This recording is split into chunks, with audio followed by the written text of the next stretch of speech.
Saudara-saudari yang terkasih dalam Kristus, selamat berjumpa kembali dalam Renungan Harian Katolik di hari Jumat 1 Maret 2024. Pada hari ini kita akan bersama-sama mendengarkan dan merenungkan firman Tuhan dari Injil Matius bab 21 ayat 33 sampai 43, dilanjutkan ayat 45 sampai 46. Dalam nama Bapa dan Putra dan Roh Kudus. Amin. Tuhan bersamamu dan bersama rohmu.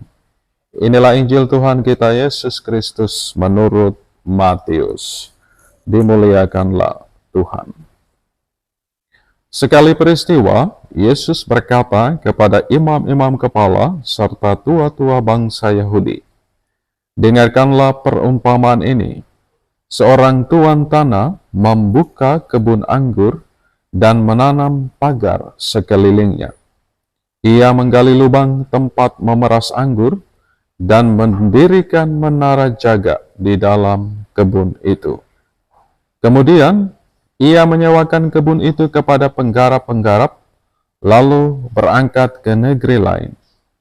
Ketika hampir tiba musim petik, ia menyuruh hamba-hambanya kepada penggarap-penggarap itu untuk menerima hasil yang menjadi bagiannya. Tetapi para penggarap menangkap hamba-hamba itu. Yang seorang mereka pukul, yang lain mereka bunuh, dan yang lain lagi mereka lempari dengan batu. Kemudian tuan itu menyuruh pula hamba-hamba yang lain, lebih banyak daripada yang semula. Tetapi mereka pun diperlakukan sama seperti kawan-kawan mereka. Akhirnya tuan itu menyuruh anaknya kepada mereka. Pikirnya, anakku pasti mereka segani. Tetapi ketika para penggarap melihat anak itu, mereka berkata seorang kepada yang lain, "Ini adalah ahli waris. Mari kita bunuh dia, supaya warisannya menjadi milik kita." Maka mereka menangkap dia dan melemparkannya ke luar kebun anggur itu, lalu membunuhnya. Maka apabila tuan kebun anggur itu datang, apakah yang akan dilakukannya dengan penggarap-penggarap itu? Kata imam-imam kepala dan tua-tua itu kepada Yesus, "Ia akan membinasakan orang-orang jahat itu, dan kebun anggurnya akan disewakan kepada penggarap-penggarap lain yang akan menyerahkan hasil kepadanya pada waktunya." Kata Yesus kepada mereka, "Belum pernahkah kamu baca dalam kitab suci, batu yang dibuang oleh tukang-tukang bangunan telah menjadi batu penjuru?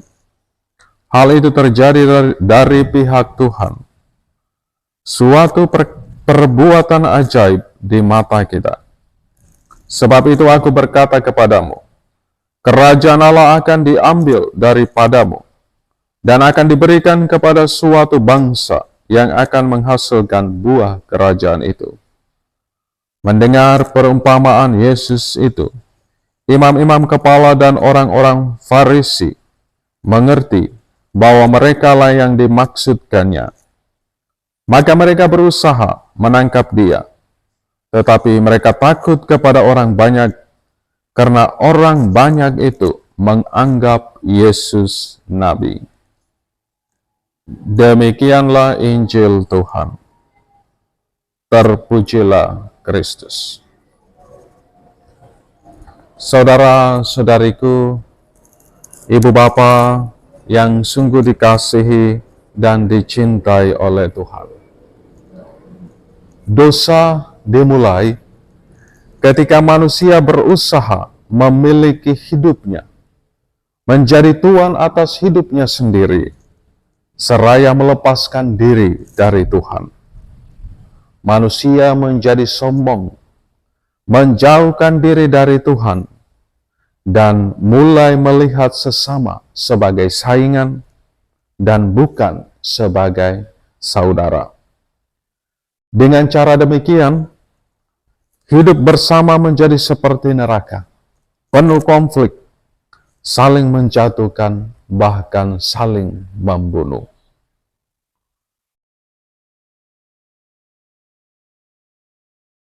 Inilah yang terjadi pada kisah Kain dan Habel, juga pada Yusuf yang dijual oleh saudara-saudaranya. Kisah serupa dilukiskan oleh Yesus dengan perumpamaan pemilik kebun anggur yang menyerahkan kebun anggurnya ke tangan penyewa yang menggarap kebun anggurnya, yang kita dengar pada Injil hari ini. Saudara-saudariku yang terkasih, perumpamaan Yesus pada hari ini adalah sebuah kritikan terhadap para pendengar, yakni orang-orang Farisi yang merasa diri sebagai bangsa pilihan dan berhak untuk memperoleh keselamatan dari Allah secara otomatis. Sementara perbuatan-perbuatan mereka justru jauh dari harapan sang pemilik kebun anggur itu sendiri, yakni Allah. Bangsa Israel menjadi lupa diri, tidak bersyukur atas kasih dan kebaikan Tuhan yang sudah mereka alami dalam perjalanan siara hidup mereka. Saudara-saudariku yang terkasih dalam Kristus, perumpamaan hari ini juga hendaknya menjadi pedoman bagi setiap kita dalam menjalani kehidupan ini. Kita kembali disadarkan bahwa hidup, panggilan, dan iman kita akan Yesus merupakan sebuah anugerah terindah dari Tuhan untuk setiap kita. Dan saya percaya, bukan sebuah kebetulan Allah menganugerahkan semuanya itu kepada kita. Pasti ada sebuah karya besar Allah yang hendak Ia kerjakan melalui hidup panggilan kita masing-masing. Karenanya, kita harus menjadi penggarap-penggarap kebun anggur yang bertanggung jawab dan tahu diri, yang tahu bersyukur atas kepercayaan yang Tuhan berikan kepada kita, atas setiap anugerah yang kita terima dari Allah secara cuma-cuma. Saudara-saudariku yang terkasih dalam Kristus, mari kita jangan sia-siakan segala rahmat dan berkat dari Tuhan dalam hidup kita dengan kesombongan dan kedurhakaan kita. Mari kita terus persembahkan apa yang terbaik dari hidup kita untuk membangun kerajaannya di dunia ini. Berkat Tuhan beserta kita sekalian, Bapa, Putra, dan Roh Kudus. Amin.